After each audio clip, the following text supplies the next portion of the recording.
राधे राधे, जय माता दी मित्रों। आज हम आपको गणगौर व्रत के संबंध में महत्वपूर्ण जानकारी प्रदान करने वाले हैं, इसलिए पूरा वीडियो जरूर देखें क्योंकि आधा अधूरा ज्ञान किसी काम का नहीं रहता है।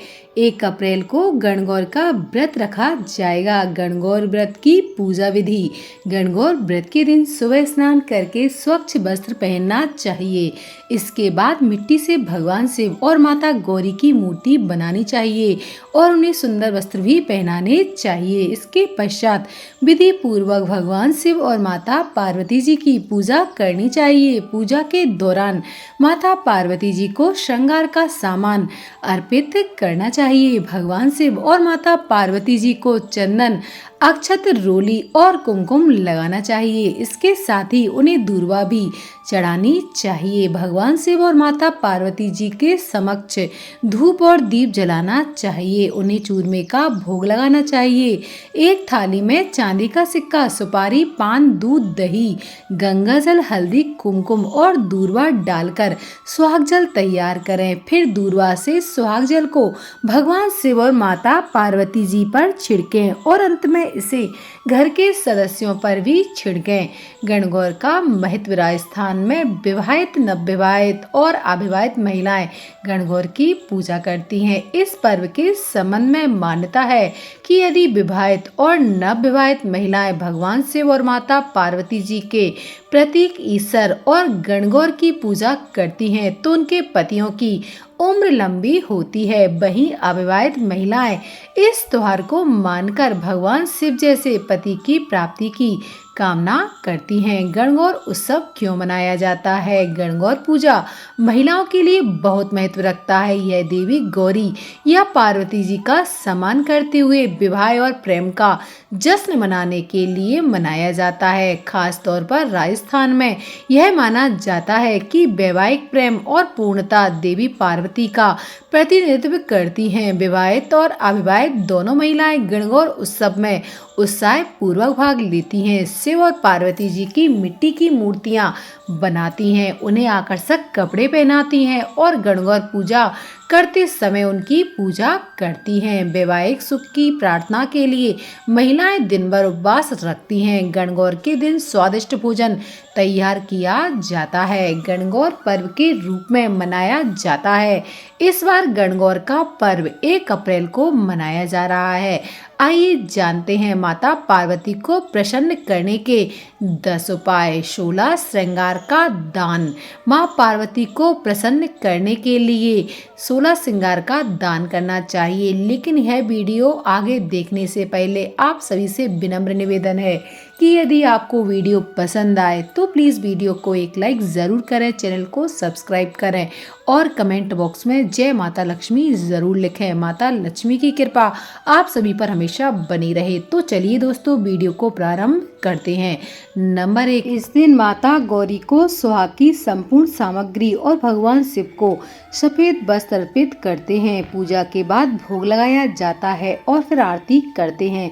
इस उपाय से घर परिवार में सुख समृद्धि आती है। नंबर 2, माता पार्वती जी को मालपुआ बहुत पसंद है, इसलिए उन्हें मालपुआ का भोग लगाया जाता है और उसका दान करने से सभी तरह की समस्याओं का समाधान हो जाता है। नंबर 3, माता गौरी को शक्कर का भोग लगाकर उसे दान करने से लंबी आयु प्राप्त होती है, जबकि शिव जी पर दूध चढ़ाकर दान करने से सभी प्रकार के दुखों से छुटकारा मिलता है। नंबर 4, इस दिन लाल एवं सफेद आंकड़े के फूल को भगवान शिव के समक्ष अर्पित करके इसी से उनका पूजन करने से मोक्ष की प्राप्ति होती है। नंबर 5, इस दिन माता पार्वती जी को घी का भोग लगाने से तथा इसका दान करने से सभी तरह के रोग और कष्टों से छुटकारा मिलता है। नंबर 6, इस दिन अलसी के फूलों से शिव जी का पूजन करने से मनुष्य को विष्णु भगवान का आशीर्वाद प्राप्त होता है। नंबर 7, इस दिन भगवान शिव को चमेली के फूल अर्पित करने से वाहन सुख की प्राप्ति होती है। नंबर 8, विवाह में देर हो रही है तो इस दिन माँ गौरी और भगवान शंकर का पूजन जरूर करें। ये पर्व मन चाहे वर और उत्तम जीवन साथी की प्राप्ति के लिए बहुत शुभ और मंगलकारी माना जाता है। नंबर 9, विवाहित महिलाएं पति से 7 जन्मों का साथ, स्नेह, सम्मान और सौभाग्य पाने के लिए इस दिन व्रत रखती हैं। नंबर 10, इस दिन व्रत रखने से कुंवारी कन्याओं को उत्तम पति मिलता है और सुहागनों का सुहाग अखंड रहता है। 16, श्रृंगार की सामग्री। नंबर 1, बिंदी। सुहागिन महिलाओं द्वारा कुमकुम की बिंदी को माथे पर लगाना पवित्र माना जाता है। यह गुरु के बल को बढ़ाती है। नंबर 2, सिंदूर। सिंदूर से मांग भरी जाती है। ऐसा माना जाता है कि इससे पति की आयु में वृद्धि होती है। नंबर 3, काजल। काजल से आंखों की सुंदरता बढ़ जाती है और इससे मंगल दोष भी दूर होता है। नंबर 4, मेहंदी। मेहंदी से हाथों की सुंदरता बढ़ती है। मेहंदी लगाना शुभ होता है। कहते हैं कि इससे पति का प्यार मिलता है। नंबर 5, चूड़ियाँ। चूड़ियाँ सुहाग का प्रतीक होती हैं। लाल रंग खुशी का और हरा रंग सुख समृद्धि का प्रतीक होता है। नंबर 6, मंगलसूत्र। मंगलसूत्र भी सुहाग का प्रतीक माना जाता है। इसके काले मोती बुरी नजर से बचाते हैं। इसके अलावा गले में नौलखा हार या कहें कि स्वर्णमाला भी पहनते हैं। नंबर 7, नथ। इसे नथनी भी कहते हैं। नाक में चांदी का तार या लौंग पहनना जरूरी होता है। इससे जहाँ सुंदरता बढ़ती है वह बुद्ध का दोष भी दूर करती है। नंबर 8, गजरा। इसे वेणी या चूड़ामणि भी कहते हैं। यह बालों में सुंदरता और सुगंध के लिए लगाया जाता है। नंबर 9, मांग टीका। यह माथे के बीचों बीच पहना जाता है। यह विवाह के बाद शालीनता और सादगी से जीवन बिताने का प्रतीक होता है। नंबर 10, झुमके।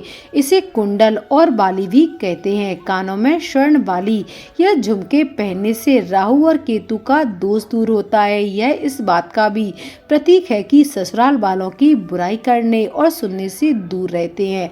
नंबर 11, बाजूबंद। यह सोने या चांदी का सुंदर सा कड़े की आकृति का जेवर होता है जो बाजू में पहना जाता है। इससे परिवार के धन और समृद्धि की रक्षा होती है। नंबर 12, कमरबंद।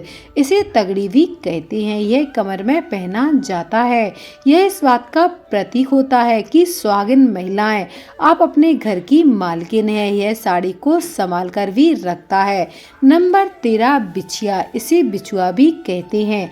यह पैरों की अंगुली में पहनी जाती है। यह सूर्य और शनि के दोष को दूर करती है और यह इस बात का प्रतीक है कि सुहागिन महिलाएं अब हर समस्याओं का साहस के साथ सामना कर सकती हैं। नंबर 14, पायल।